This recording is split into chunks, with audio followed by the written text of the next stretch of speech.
नमस्कार, स्वागत है आपका ईटी नाउ स्वदेश पर। मैं हूं आपके साथ पूजा त्रिपाठी और आप देख रहे हैं गुड मॉर्निंग स्वदेश।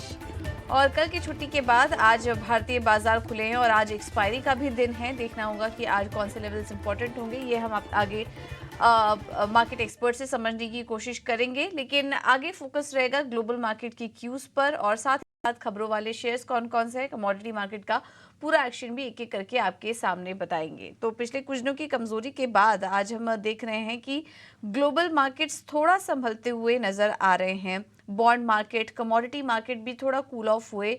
ग्लोबली अगर बात करेंगे तो बाजार का फोकस अब इजराइल और ईरान के बीच जो टेंशन चल रही थी उससे थोड़ा शिफ्ट हुआ है और बाकी इकोनॉमिक फैक्टर पर भी अब धीरे धीरे बाजार का फोकस शिफ्ट होते हुए नजर आ रहा है। अगर एशियाई बाजारों की चाल की शुरुआत देखें तो हम देख रहे हैं कि काफी मिलीजुली शुरुआत देखने को मिल रही है। हालांकि गिफ्ट निफ्टी नीचे है, करीब 42 अंकों की 40 अंकों की वीकनेस यहां पर गिफ्ट निफ्टी में देखने को मिल रही है। लेकिन अन्य बाजारों को देखेंगे तो जापान कमजोर है लेकिन सपाट कारोबार हो रहा है, लाल निशान में है जापान के बाजार। कोरिया के बाजार करीब 1.5% ऊपर कारोबार कर रहे हैं। चीन के बाजार फ्लैटिश हैं। हांगकांग के बाजार देखेंगे तो वो हरे निशान में कारोबार कर रहे हैं, करीब 0.5% की मजबूती के साथ। तो काफी मिलीजुली शुरुआत हो रही है एशियाई बाजारों की। और अगर अन्य मार्केट्स पर नजर डालें, अमेरिकी बाजारों से अगर शुरुआत करें तो यहाँ पर भी लाल निशान में ही क्लोजिंग हुई है और S&P 500 और नैस्डैक में लगातार चौथे दिन हमने गिरावट देखी। जनवरी के बाद S&P 500 और नैस्डैक की बात करें तो सबसे लंबी गिरावट का दौर था। यहाँ पर सबसे ज्यादा जो वीकनेस नजर आई वो मेगा टेक शेयरों में नजर आई है और ज्यादातर स्टॉक स्पेसिफिक एक्शन दिखा जिसका कि असर हमने मार्केट पर देखा। नेटफ्लिक्स, मेटा, एप्पल और माइक्रोसॉफ्ट जैसे स्टॉक्स में कमजोरी देखने को मिली। अनुमान से अच्छे नतीजों के बाद यूनाइटेड एयरलाइंस में 17% की बढ़त देखने को मिली। और अगर पूरे अप्रैल महीने की बात करें तो अब तक डाउ जोन्स में 5% की गिरावट, वहीं S&P 500 और नैस्डैक में 4% की गिरावट देखने को मिली है। आज इनिशियल जॉबलेस क्लेम के आंकड़े और घर बिक्री के भी आंकड़े आएंगे और इसके अलावा अलास्का एयर ग्रुप और की कॉप जैसी कंपनियों के भी नतीजे आएंगे, नेटफ्लिक्स के भी नतीजे आएंगे जिस पर की हमारी नजर रहेगी। तो अब स्टॉक स्पेसिफिक एक्शन ज्यादा दिखाई दे रहा है। इस बीच एक और भी इंपॉर्टेंट चीज हुई है, फेड ऑफिशियल्स के भी बयान निकल कर आए और फेड चेयरमैन जेरम पॉवेल के भी कुछ स्टेटमेंट्स आए हैं और उनका कहना है कि महंगाई की चाल धीमी हुई है, लेबर मार्केट में मजबूती दिखी है, लेकिन हाल फिलहाल में जो आर्थिक आंकड़े आए उससे ज्यादा कुछ कॉन्फिडेंस फिलहाल नजर नहीं आ रहा है कि वो ब्याज दरों में कटौती को लेकर जल्दबाजी करेंगे, तो इतनी अर्जेंसी नहीं नजर आ रही है। और ऐसा ही कुछ कहना था सैन फ्रांसिस्को के फेडरल रिजर्व प्रेसिडेंट मैरी डाली का। उनका भी कहना था कि अभी फिलहाल ब्याज दरों में कटौती करने की, जल्दबाजी करने की कोशिश नहीं करेंगे और डेटा पॉइंट्स देखेंगे। हालांकि महंगाई की चाल थोड़ी धीमी हुई है लेकिन अभी वेट करेंगे, जल्दबाजी नहीं करेंगे कटौती करने का। तो इस तरीके के कमेंट्स भी अब निकल कर आए। तो जैसा कि हमने आपको बताया शो की शुरुआत में कि बाजार का फोकस अब ईरान इजराइल से हटकर स्टॉक स्पेसिफिक अर्निंग्स पर और अब वापस से ब्याज दरों की जो बातें हैं वो यहाँ पर हो रही हैं। फेड चेयरमैन के बयान पर रिएक्शन बाजार दे रहा है तो उस पर अब फोकस शिफ्ट हो रहा है। यूरोप के बाजार हरे निशान में बंद हुए कल और बॉन्ड मार्केट और कमोडिटी मार्केट भी देखेंगे तो 10 ईयर यील्ड्स में भी सॉफ्टनिंग आई है। 4.6% पे पहुंच चुके थे आंकड़े, अब 4.5% पर आ चुके हैं। डॉलर इंडेक्स में भी हल्की नरमी आई एक तेजी के बाद। सोने में नरमी आई है क्योंकि अब जिस तरीके से ईरान इजराइल का जो पूरी तरीके से इम्पैक्ट हम देख रहे थे गोल्ड पर, अब वो कहीं ना कहीं ईज ऑफ हुआ है और सोना में अब ब्याज दरों में कटौती में जल्द ना होने की संभावना से सोने में हल्की नरमी यहाँ पर देखने को मिली। और कच्चे तेल में भी ये जो टेंशन खत्म हुई है, युद्ध की चिंता थोड़ी कम हुई है, उसके चलते हमने कच्चे तेल में भी 3% की गिरावट देखी है।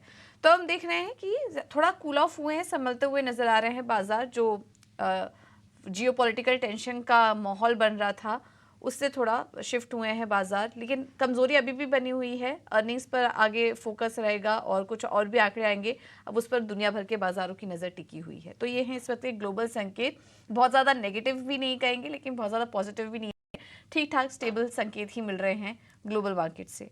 अब आगे बढ़ते हैं और FIs और DIs का अपडेट लें तो कैश मार्केट में FIs की बिकवाली हुई, 4468 करोड़ की बिकवाली देखने को मिली है FIs की तरफ से। DIs की बात करें तो कैश मार्केट में 2040 करोड़ की खरीदारी करके गए हैं DIs।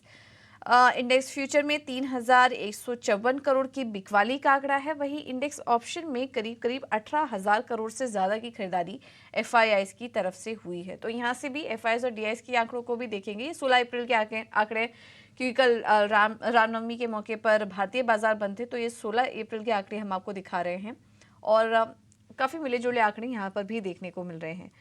अब आज के लिए कौन से लेवल्स इंपॉर्टेंट होंगे निफ्टी और बैंक निफ्टी के लिए, ये बार समझ लेते हैं। हमारे साथ डिम्पी कालरा जुड़ चुके हैं फोन लाइन पर। Dimpy, good morning. बताइए आज अहम लेवल्स कौन से होंगे? Good morning. देखिए, मार्केट पिछले 2-3 दिन से मेजर सेल ऑफ आ रहा है। Sell off in the sense ये अनवाइंडिंग का प्रेशर है। इसमें जो मेजर कारण है वो एफआईजी है। देखिए, एफआईजी की होल्ड 2-3 दिन के अंदर करीब 60% से घटकर 44% बैक टू बैक 6% बेच गए। आपको ध्यान होगा, इससे पहले जब उन्होंने 4-5% खरीदा था तो ये 22,400-500 वाली रेंज थी। वहां से नॉन स्टॉप मार्केट 22,800 तक पे आया। उसने 550-650 की रेंज को भी पार कर लिया था और ऑल टाइम हाई लगाया था। इस बीच उसने बैंक निफ्टी का भी ऑल टाइम हाई लगाया था। तो यानी कि ये कुल मिला के प्रेशर ना ही रिटेल्स की तरफ से है, ना ही डीआईज की तरफ से है। ये प्रेशर जो है एफआईज की तरफ से है। थोड़ा बहुत माल उन्होंने खाली किया, थोड़ा इवेंट से पहले भी, इलेक्शन के पहले भी वो करते ही हैं, लेकिन अभी भी वो इतनी होल्डिंग कम नहीं की है उन्होंने कि बाजार के अंदर मेजर क्रैक आ जाए। ये 44% पे भी लॉन्ग है, पहले 60% हुआ करता था। तो कहने का मेरे मतलब ये है कि 44% पे हमने पहले भी ऑल टाइम हाई को टेस्ट किया हुआ है। तो बाजार अभी भी स्ट्रॉन्ग हैंड्स में है। बट हाँ, क्योंकि फ्रैक्शन ऑफ अ टाइम के अंदर बाजार थोड़ा नीचे आया है, इसलिए ऐसा फील हो रहा है कि बाजार के अंदर गिरावट बहुत तेजी से और बहुत स्पीड से आई है। दूसरा पॉइंट, निफ्टी के अंदर और बैंक निफ्टी के अंदर दोनों के अंदर अनवाइंडिंग का प्रेशर है। ये अनवाइंडिंग का प्रेशर बाजार को जल्दी जल्दी ऊपर आने नहीं देता। अभी आप ग्लोबल मार्केट के आंकड़े पढ़ रहे थे तो उसमें भी आप यही बात कह रहे थे कि बहुत अच्छा पॉजिटिव नहीं है और बहुत नेगेटिव नहीं है। कुल मिला के बाजार अभी थोड़ा कंसोलिडेट करेगा।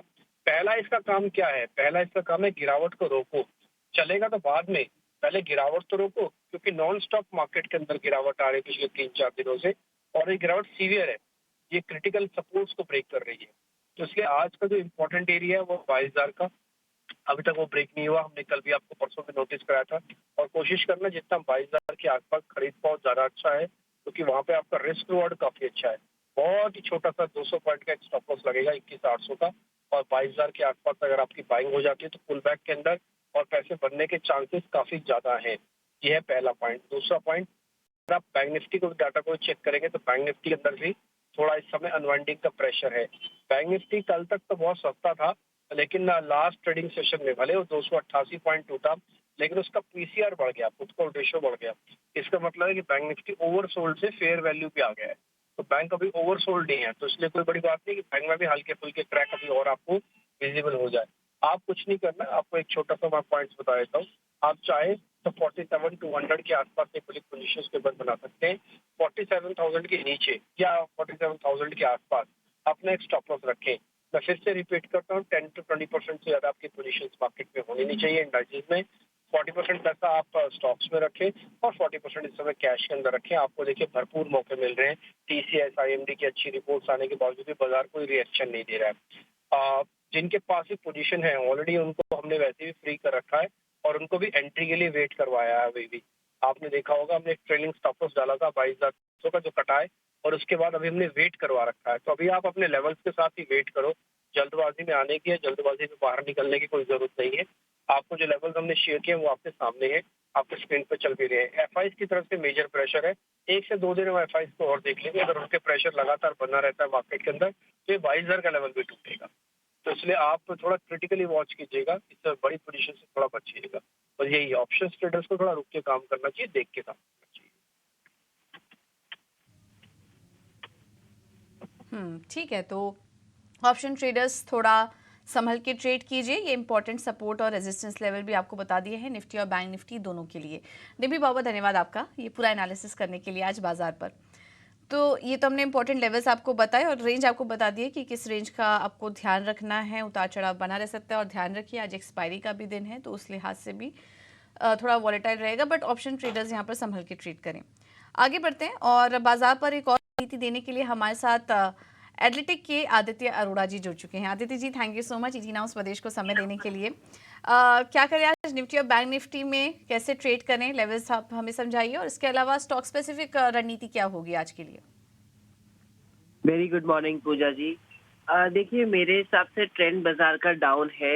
कंटिन्यूसली हमको सेलिंग प्रेशर देखने को मिला, टॉप देखने को मिला 49,000। वहाँ से 3 दिन हमने लगातार गिरावट देखी है बैंक निफ्टी में। और कल भी हमने देखा इंटरनेशनल मार्केट में दबाव था।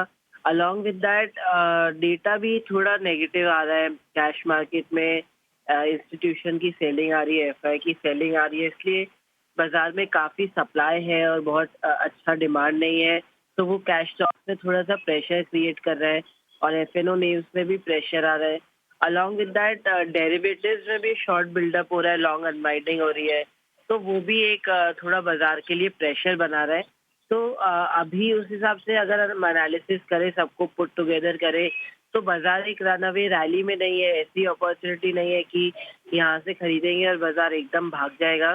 तो ट्रेंड थोड़ा-सा सेल ऑन राइज वाला हो चुका है। मैं अभी भी कहूँगा एक शानदार रैली के लिए हमको एक ब्रेकआउट के लिए वेट करना चाहिए और बैंक निफ्टी 49,000 के लेवल के ऊपर आएगा, तो वो तो दूर है। अभी एक छोटा-सा बाउंस के लिए सिर्फ प्ले कर सकते हैं अगर तेज़ी खेलनी है तो, और वो लेवल आता है 47,000 और 47,200 बैंक निफ्टी में। और सिमिलरली अगर हम निफ्टी की बात करें, तो निफ्टी में भी फ्राइडे को अच्छी गिरावट थी और क्लोजिंग आई करीब-करीब 22,150, तो 22,000 उसमें एक अच्छा सपोर्ट लेवल है। 22,000, 2250 वहाँ पे थोड़ा-सा अक्यूमुलेट किया जा सकता है एक बाउंस बैक के लिए। और सेक्टर्स में मुझे कमोडिटी सेक्टर अच्छा लगता है, वो बाजार को आउट परफॉर्म कर सकता है, तो वहाँ पे ध्यान रखना चाहिए। और स्टॉक स्पेसिफिक की बात करूँ तो स्टॉक स्पेसिफिक में रणनीति ये बन रही है कि अभी थोड़ा-सा स्टेबिलिटी को चेज़ करना एक अच्छी स्ट्रैटेजी रहेगी। तो डिफेंसिव नेम मैंने चुना है डाबर। डाबर को बाय कर सकते हैं 504 या जो भी ओपनिंग प्राइस है उस पे बाय किया जा सकता है। और स्टॉप लॉस रहेगा 490 का और टारगेट रहेगा 520 का। ठीक है, थैंक यू आदित्य आपका समय देने के लिए और ये रणनीति सुझाने के लिए। तो डाबर अच्छा लग रहा है खरीदारी करने के लिए 520 के लक्ष्य के लिए। और इसके अलावा डाबर 490 के स्टॉप लॉस होगा, टारगेट होगा 520 का। चलिए आगे बढ़ते हैं और खबरों वाले शेयर्स पर फोकस करेंगे। हमारे साथ शरद जुड़ चुके हैं पूरा अपडेट लेकर। शरद गुड मॉर्निंग। सबसे पहले नतीजों से शुरुआत कीजिए, कौन कौन से नंबर्स आए? गुड मॉर्निंग पूजा। तो सबसे पहले जस्ट डायल के नतीजे पे फोकस करेंगे और यहाँ पे देखें तो sequentially strong set of numbers आए हैं और मार्जिन पे भी एक अच्छी इंप्रूवमेंट देखने मिली है। लगभग आप कह सकते हैं 300 बेसिस पॉइंट का जो है मार्जिन में इंप्रूवमेंट आया है। ओवरऑल एक अदर इनकम का भी इम्पैक्ट था जिसके कारण पैट के नंबर जो है बड़े देखने लग रहे थे। एंजल वन की बात करें तो सीक्वेंशियली स्ट्रॉन्ग नंबर्स आए कंसोलिडेटेड बेसिस में। नेट प्रॉफिट और रेवेन्यू लगभग 30% दोनों ही भागा है और जो क्लाइंट शेयर होती है, मार्केट शेयर जो होती है, उनको ओवरऑल इक्विटी सेगमेंट में का कैश ले लीजिए, वायदे बाजार का ले लीजिए, दोनों ही सेगमेंट में इनका मार्केट शेयर बढ़ा है। तो दो स्ट्रॉन्ग अपडेट आए हैं। इसके अलावा तीसरा स्ट्रॉन्ग अपडेट है आईसीआईसीआई लॉम्बार्ड का। यहाँ पे जो इनका इंपॉर्टेंट ग्रॉस डायरेक्ट प्रीमियम होता है वो 17% भागा ईयर ऑन ईयर बेसिस पे। और FY25 का गाइडेंस भी इन्होंने जो है कंबाइंड रेशियो का दिया कि 102% के ऊपर।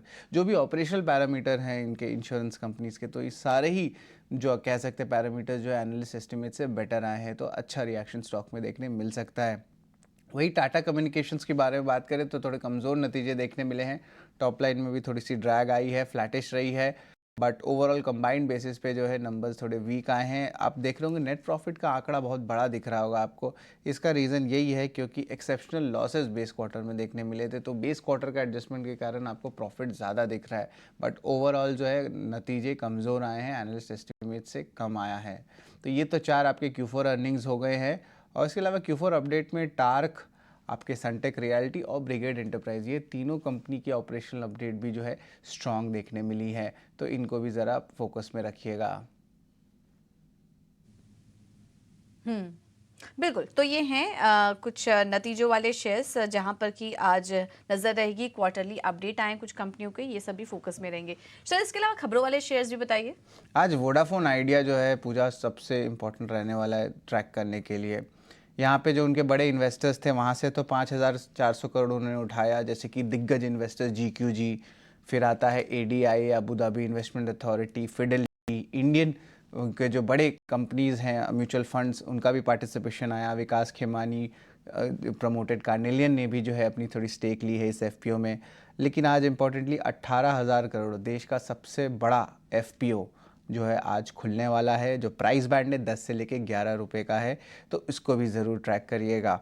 जुबलिएंट फार्मोवा, यहाँ पे एक पॉजिटिव न्यूज़ फ्लो देखने मिल रहा है। यूएस एफडीए ने रूरकी में जो है उनकी फैसिलिटी की क्लोजर कर दी है इंस्पेक्शन, और अब जो है एनालिस्ट का मानना है कि यूएस और जो पेंडिंग ANDA अप्रूवल है दोनों में ही कोई बाधा नहीं देखने मिलेगा। IIFL फाइनेंस लगभग 1300 करोड़ रुपए राइट्स इशू जरिए जो है रेस करने वाले हैं। इसका दाम जो है लगभग 300 रुपये प्रति राइट्स इशू शेयर रहेगा। और जो राइट्स इशू है अप्रैल 30 को खुलेगा और बंद होगा 14 मई को। जो रिकॉर्ड डेट होता है वो इम्पॉर्टेंट होता है, उसको आप नोट कर लीजिए, वो अप्रैल 23 का है। राइट्स एंटाइटलमेंट इश्यू, अगर आप 9 शेयर होल्ड करते हैं कंपनी में तो आप 1 शेयर मिलेगा जो है राइट्स इश्यू शेयर वाला। सांगी इंडस्ट्रीज़ की भी इम्पॉर्टेंट बोर्ड मीटिंग है, अप्रैल 22 को फंड रेज रहेगी। सोम डिस्टिलरीज़ में एक इम्पॉर्टेंट अनाउंसमेंट आया है। यहाँ पे आनंद अग्रवाल जो नए चीफ मार्केटिंग ऑफिसर है उनको अपॉइंट किया गया है। ये अपॉइंटमेंट इसलिए इम्पॉर्टेंट है क्योंकि जो पर्सन आए हैं इनका एक्सपीरियंस HUL, यूनाइटेड स्पिरिट्स और पर्नॉड रिकॉर्ड जैसे बड़े दिग्गज डिस्टिलरी प्लेयर्स के साथ जो है इनका लीडरशिप पोजीशंस में इन्होंने काम किया है। पिरामल फार्मा को भी जो है एक टाइप से पॉजिटिव न्यूज़ फ्लो कहेंगे। US FDA जो है इन्फ्लेक्शन क्लोज कर दिया उनके वन ऑफ द प्लांट्स में। और अंबुजा सीमेंट जो है कल एक इम्पॉर्टेंट न्यूज़ फ्लो आया था जहां पे अदानी ग्रुप ने जो अंबुजा वारंट का जो सब्सक्रिप्शन है वो कन्वर्जन कर लिया। लगभग 20,000 करोड़ रुपए के जो फंड्स हैं वो इन्फ्यूज़ हुए हैं कंपनी में, और इस एडजस्टमेंट के बाद अदानी ग्रुप का जो स्टेक है अंबुजा सीमेंट में 70% के ऊपर हो जाता है, ऑलमोस्ट 70.3% स्टेक का। जी भी आज जो है रडार में रहेगा। सबसे पहला बात तो FNO सेगमेंट से जो है वो बाहर हो रहा है।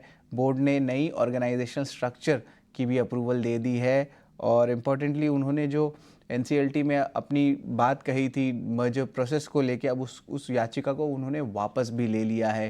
तो 3 इंपॉर्टेंट न्यूज़ फ्लो जो है हमें जी में देखने मिल रहे हैं। और आखिरी स्टॉक कॉफ़ी डे एंटरप्राइजेस, कल स्टॉक में भी जो है लास्ट ट्रेडिंग सेशन में माफ़ करिएगा बहुत अच्छी मूवमेंट देखने मिली थी। यहाँ पे JSW एनर्जी के मैनेजमेंट प्रशांत जैन, उनकी एक फ़ंड है टिकरी इन्वेस्टमेंट्स, उन्होंने लगभग 2% स्टेक यानी कि 28 करोड़ के वैल्यू पे जो है एक बाय आउट किया है कॉफ़ी डे एंटरप्राइजेस को। तो इसको भी ज़रूर रडार में रखिएगा।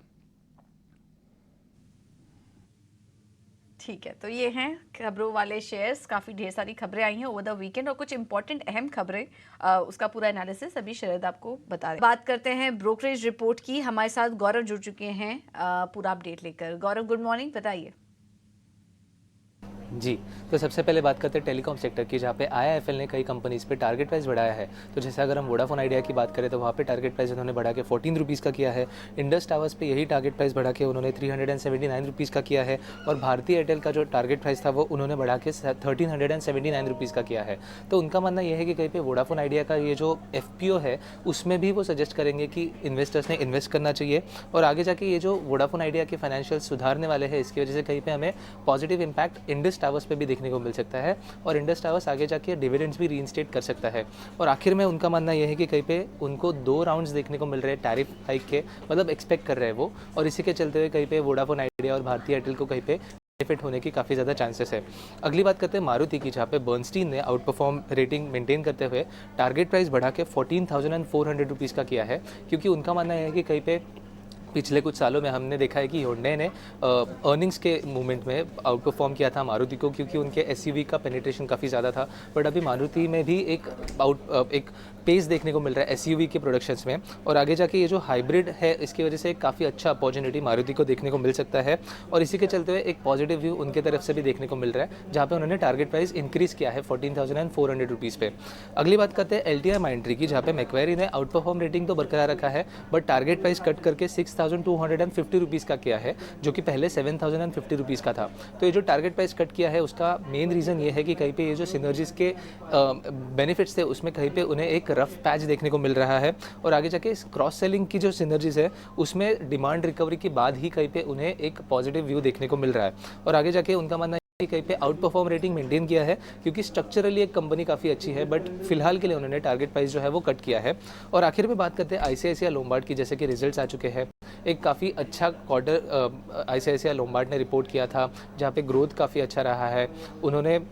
उनका कंबाइंड रेशियो का जो एस्टिमेट था वो भी एग्जिट रेशियो के लिए घटा के 101.5% पे किया है। और इसी के चलते अगर हम ब्रोकरेजेस की बात करें तो जैसे कि HSBC ने बाय रेटिंग मेंटेन किया है और टारगेट प्राइस 1990 रुपीज़ का किया है, क्योंकि उनका मानना यह है कि कहीं पे पॉजिटिव अगर बात करें तो मार्केट शेयर गेन हो गया, स्ट्रॉन्ग प्रीमियम ग्रोथ हो गया, वो कई सारे पॉजिटिव्स रहे हैं इस क्वार्टर में। और आगे जाके कहीं पे ये जो मार्केट शेयर और कंबाइंड रेशियो पे कमेंट्स थे वो काफ़ी पॉजिटिव रहेंगे कंपनी के लिए। इसी के चलते हुए इन्वेस्टेक ने भी बाय रेटिंग बरकरार रखते हुए टारगेट प्राइस 1950 रुपीज़ का किया है। और मैक्वेरी की अगर बात करें तो वहाँ पे उन्होंने अंडर परफॉर्म रेटिंग मेंटेन करते हुए टारगेट प्राइस 1100 रुपीज़ का दिया है, क्योंकि उनका मानना यह है कि कहीं पे पैट में तो इंप्रूवमेंट हमें देखने को मिला था, बट अगर हम वैल्यूएशंस की करें तो फिलहाल के लिए ये जो स्टॉक है वो 6.1 times price to book ratio पे ट्रेड करता है, जो कि मैक्वेरी के हिसाब से थोड़ा ऊपर के रेंज पे है और इसीलिए उन्होंने अंडर परफॉर्म रेटिंग मेंटेन रखा है। तो आगे जाके ये कंपनीज पे नज़र रखना काफ़ी इंपॉर्टेंट रहेगा, क्योंकि एक काफ़ी स्ट्रॉन्ग व्यू हमें देखने को मिल रहा है ब्रोकरेजेस की तरफ से। बिल्कुल, बहुत बहुत शुक्रिया गौरव आपका ये पूरा अपडेट देने के लिए। चलिए अब बात करते हैं कमोडिटी मार्केट की। हमारे साथ रणनीति बताने के लिए ट्रेडबुल्स सिक्योरिटीज से भाविक पटेल जी मौजूद हैं। भाविक जी, थैंक यू सो मच समय देने के लिए। तो कमोडिटी मार्केट में तो हम देख रहे हैं थोड़ा कूल ऑफ आया है, सोने चांदी में भी और कच्चे तेल में भी थोड़ी नरमी आई है। कच्चे तेल से पहले शुरुआत करते हैं, 3% की गिरावट हुई है वहाँ पर, अभी क्या करें, कैसे ट्रेड करें कच्चे तेल को? गुड मॉर्निंग पूजा जी। देखिए, कच्चे तेल की जो डिक्लाइन ये वीक स्टार्ट हुई है वो कंटिन्यू है, क्योंकि कल भी अगर देखिए तो यूएस के जो इन्वेंट्री का डेटा आया वो लगातार 2 वीक से बढ़ के आया है। और अभी भी अगर मिडिल ईस्ट में देखें तो इजराइल की तरफ से कोई रिटालिएट हुआ नहीं है, तो थोड़ी सी मुझे लग रहा है कि एक्शन जो है वो कंटिन्यू रह सकती है अनलेस एंड अनटिल के कोई और एस्केलेशन नहीं होता। तो कच्चे तेल 69-80 के करीब शॉर्ट कर सकते हैं 68-70 के टारगेट के लिए, और स्टॉप लॉस रख सकते हैं 7040 का। ठीक है, तो ये है सलाह कच्चे तेल पर। बिकवाली अभी बढ़ेगी, 6870 का होगा टारगेट, स्टॉप लॉस है 7040 का। और सोने चांदी में क्या करें, वहां पर भी थोड़ी नरमी आई है, बिकवाली की सलाह देंगे या फिर निचले स्तरों पर अब खरीदारी करके चल सकते हैं? नहीं, अभी भी आई थिंक निचले स्तर पे खरीदारी करके ही चल सकते हैं। कल देखिए हमने देखा कि अभी थोड़ा फोकस वापस से इंटरेस्ट रेट डिसीजन पे हो रहा है, और यूएस के फेड के चेयरमैन के भी स्टेटमेंट आया कि शायद अभी भी रेट कट जो है वो नहीं हो सकता है, और प्रोबेबिलिटी भी कम हो गई है। तो उसकी वजह से दोनों सोने और चांदी में हमने बिकवाली देखी है, बट अभी भी major correction on the cards नहीं दिख रहा है। तो आई थिंक बार डिप्स की रणनीति रखनी चाहिए। सोने में 70 to 150 के करीब लॉन्ग कर सकते हैं, 70 to 700 के टारगेट। और चांदी की बात करें तो वो भी 83,000 के करीब बाय कर सकते हैं, 82,500 के स्टॉप लॉस से। ओके, ठीक है, तो ये सलाह सोने पर। अभी थोड़ी जो नरमी आई है उसमें खरीदारी के मौके देखिए, सोने चांदी दोनों में। और बेस मेटल्स में आप कहाँ मौके देख रहे हैं ट्रेड के, भाविक जी? देखिए, बेस मेटल में कॉपर अभी भी आउट परफॉर्म कर रहा है, मुझे लग रहा है कि ये कंटिन्यू रहेगा। इस वीक जो चाइना का जो जीडीपी आया है वो भी एक्सपेक्टेशन से बढ़ के है, और इंडस्ट्रियल डेटा जो है वो भी एटलीस्ट पॉजिटिव है। तो मुझे लग रहा है कि ये जो बेस मेटल्स की रैली है वो कंटिन्यू रहेगी। तो कॉपर 826 के करीब बाय कर सकते हैं 832 के टारगेट के लिए, और 822 का स्टॉप लॉस रख सकते हैं। ओके, ठीक है, तो बेस मेटल्स में कॉपर अच्छा लग रहा है, 832 के टारगेट के लिए, स्टॉप लॉस होगा 822 का। भाविक जी, बहुत बहुत धन्यवाद आपका समय देने के लिए और तमाम कमोडिटीज़ पर अपनी रणनीति सुझाने के लिए। फिलहाल इस शो में इतना ही, लेकिन आप बने साथ एक